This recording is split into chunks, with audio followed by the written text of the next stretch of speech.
want to capture some really great drone shots. I'm Ghanaian. Why am I doing this? I'm here.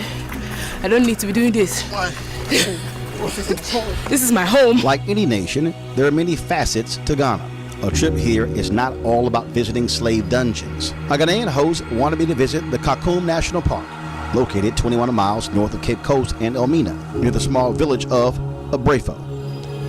It's a lush oasis that features an array of plants and animals ranging from leopards to forest elephants and has more than 266 species of birds and rich collection of butterflies. So the snakes wouldn't come up us.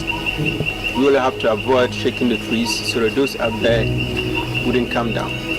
However, our snakes are very friendly.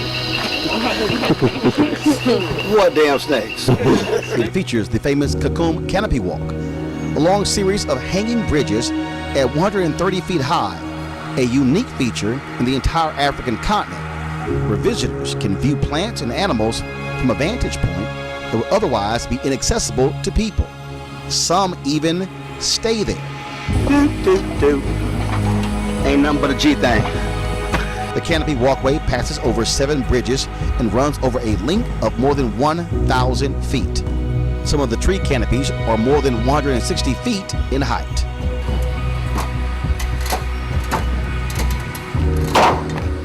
How many more of these we got? 2 more. 2 more? All right, let's do this. Trust me, we got in a good workout on this walk. Oh my God. Oh, really, Uncle Rollo? Okay, here's the deal. The camera was running the whole time. Yeah. You can't say that. Okay. Oh, yeah, we got it on camera. I was like, I just need to concentrate. Awful. Yo, all I was doing was, I was like a robot. I was like, Can we take a picture? Yes. After leaving Cocoon, we then traveled to Asin Manso Slave River Site. That is considered by many to be the last place where slaves took a bath in Ghana before boarding the slave ships. Many people of African descent who visit Ghana make a journey here. It is certainly sacred ground. It is the place where people of African descent in Ghana made their last trek, which is why those who walk the path are asked to remove their shoes in order to create a connection with our ancestors. It is also the final resting place for 2 diasporans, Lady Crystal from Jamaica and Carson from New York, who were reburied there to represent the return of our ancestors to their homeland. For many who visit, they sign the Memorial Wall of Return. It is a way to connect to the motherland and to leave notes, sign names, and messages for those who come after them. I was led on a guided tour of the sacred land, which included stepping into the Donkor Insuro, also known as the Slave River, the place where slaves took their final bath. It really was a solemn moment to stand on this ground, to walk this path, to think and reflect what was going through the minds of many of our ancestors as they made this final walk to their final bath, to a land they knew nothing about. We encountered other African Americans while we were there.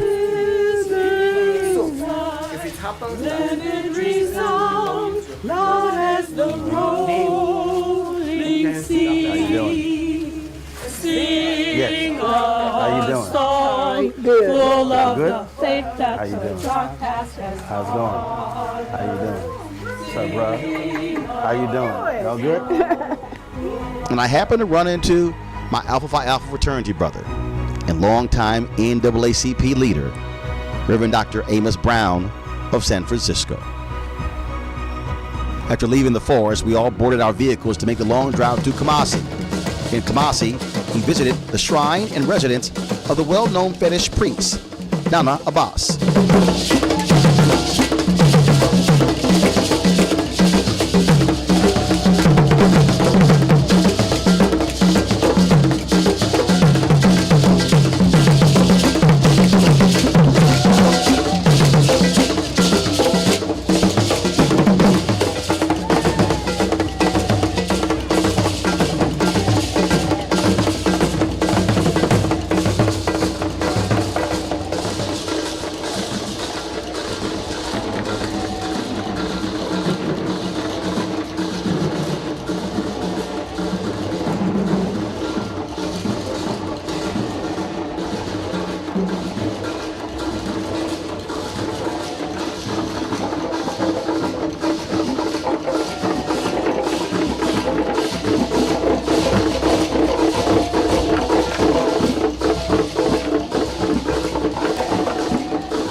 left-hand side is a traditional. Through an priestess. interpreter, he told us about how he became an Pt.4, the Akan name for fetish priests and priestesses.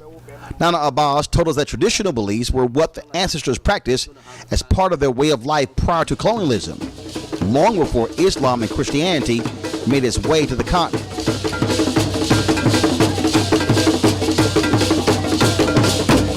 Prior to colonization and the influx of Christianity and Islam in Ghana, most of the people held traditional beliefs as their source of livelihood and spirituality.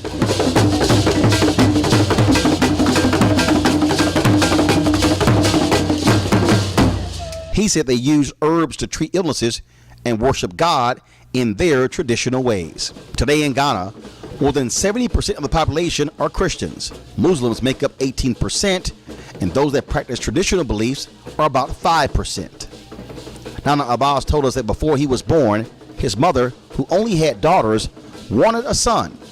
So she consulted a fetish at a shrine, and the oracle told her that she would have a son that would become a fetish priest in the future after she passed away. He tells us of how when he was a baby, he disappeared from the bush where his mother had laid him down, and she sought help from the community to find him to no avail. Later, she returned to the fetish shrine for assistance to find him. The oracle reminded her that him disappearing was the will of the spirits. When he reappeared, his mother found him at the exact place she initially left him. When he grew older, he converted to Islam before taking up the calling of a fetish priest. He is well traveled and has visited different parts of Europe and the United States. He receives African American visitors on a regular basis, some of whom come to learn and seek knowledge. While we were there were 3 African women who were staying at his residence. He also invited us to come and stay at his place the next time we visited Kumasi. We then witnessed a display of traditional dancing and drumming from Nana Abbas, his drummers, traditional fetish dancers, and the fetish priestess. We were invited to partake in the ceremonial dancing. I joined in with the dancing when invited. Yeah, I would just like to notice the significance of the different pieces of the dance, with the kata and also the throwing of the eggs. He says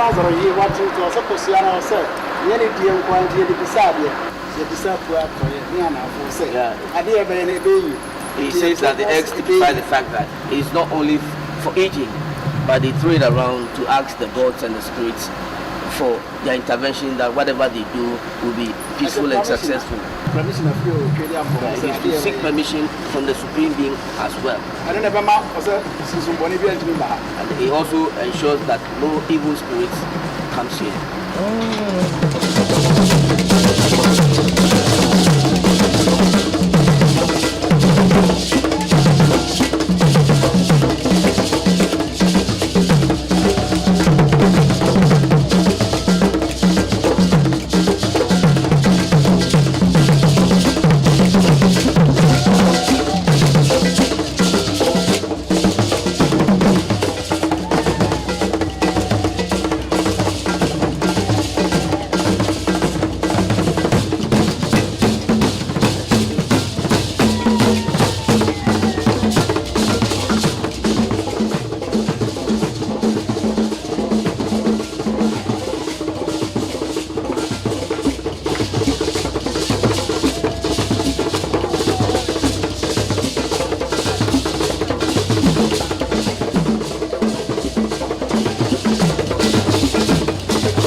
There were 3 African American women staying at his residence.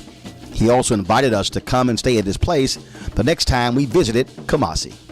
One of the African American women staying at the shrine during her dance seemed to be overcome with some type of emotion and was escorted to her seat. Now, although we couldn't fully understand the ritual, our party was certainly moved by the experience.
After a very long day, we turned in for the night, mesmerized by our journey, and we were only reaching the halfway point.